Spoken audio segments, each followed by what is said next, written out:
Welcome. Hi. Okay, so have you ever just looked up and wondered why a tiny bird sitting right there on a super high voltage power wire doesn't instantly get electrocuted? I mean, it's a classic question, right? Used to baffle me completely. But the answer is actually, well, it's wonderfully simple. It's all because there is literally no potential difference between its feet. Because both of its little claws are resting on the exact same wire, they're sitting at the exact same voltage. And without that difference in potential to push it, the electrical current has absolutely zero reason to flow through the bird. Pretty cool, right? Anyway, welcome to today's explainer. So today, look, tension nollie. Don't worry at all, because we're going to conquer this entire electricity chapter in one shot. Literally, we're stripping away all the confusing fluff, and we are building a complete step-by-step mathematical toolkit. Our entire focus today, all the formulas, the whole shebang. We'll break down the absolute core equations that govern how electricity actually works, pulling directly from our source material so you can absolutely crush any numerical problem they throw your way. Real quick, here's our roadmap for this explainer. We're hitting charge, then current, potential difference, Ohm's law, resistance, and finally, series and parallel combinations. Let's get right into it. Starting off with Section 1, charge. This is our fundamental formula. Okay, so let's start at the absolute microscopic boss level. You see, charge doesn't just exist as this continuous smooth flow like water. It actually travels in discrete little packets. This is what we call quantization. Now, the smallest possible packet of charge available in nature, we call that E, which is the charge of a single electron. And that value is a crazy microscopic 1.6 times 10 to the negative 19 coulombs. So, to find the total charge, which we label as Q, you just take any natural number n and multiply it by that elementary charge E. Want more charge? Just multiply by a higher number of electrons.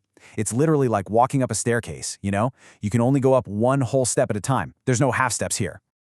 Moving on to Part 2, let's talk about calculating current over time.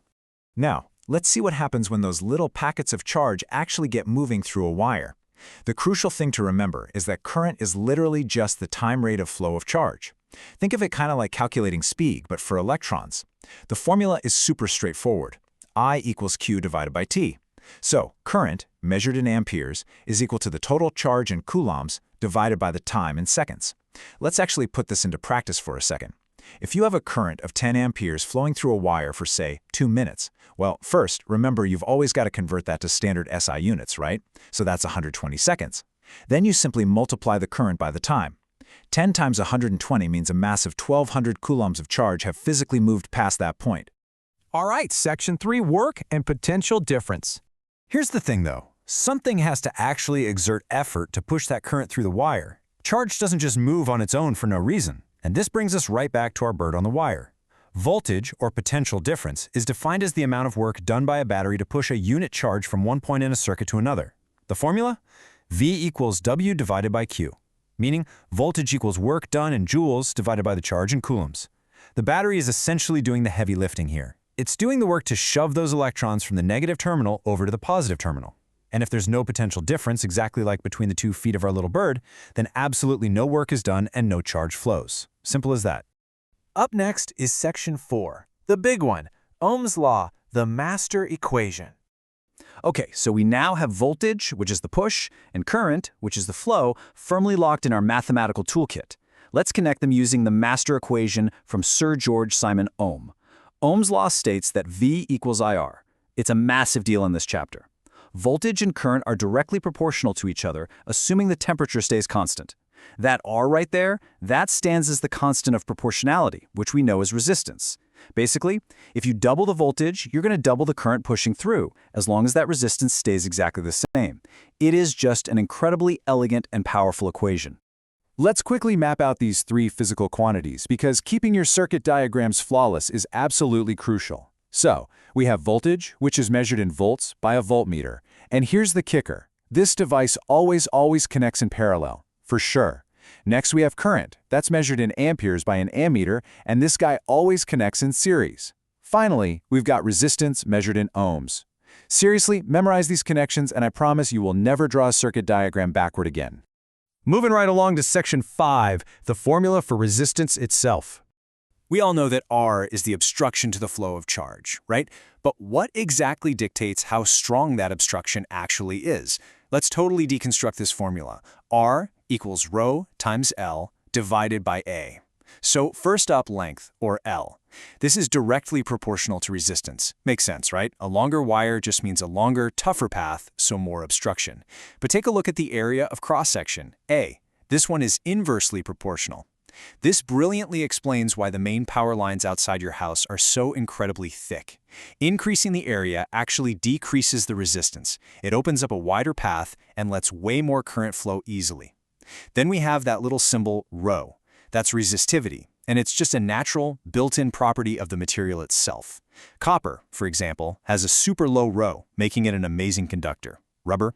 It has a massive rho, making it a great insulator.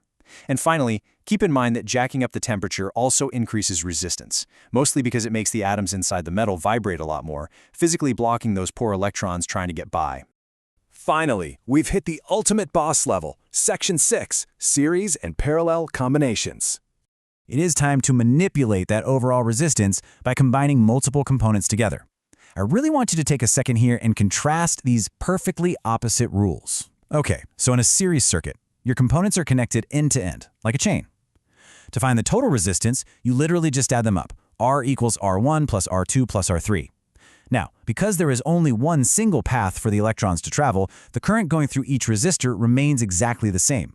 But the total voltage, that divides across them. Now, contrast that with parallel. Here, the formula flips to fractions. 1 over total R equals 1 over R1 plus 1 over R2, and so on.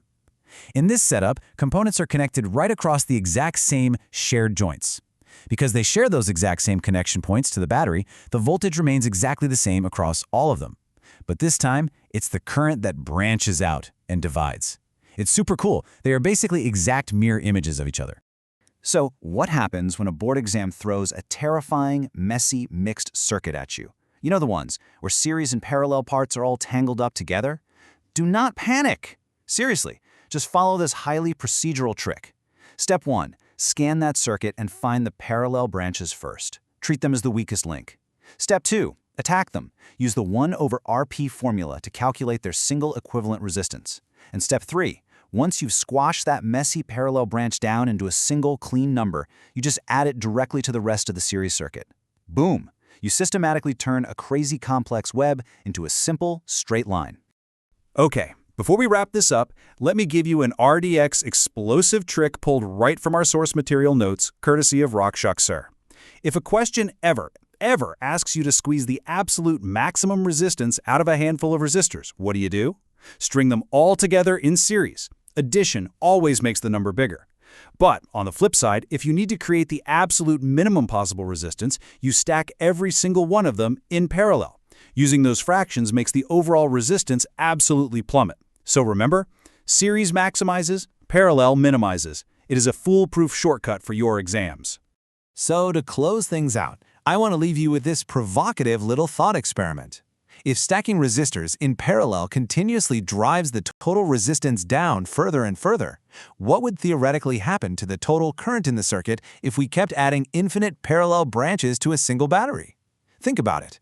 If resistance approaches zero, Ohm's law tells us that current would mathematically explode towards infinity.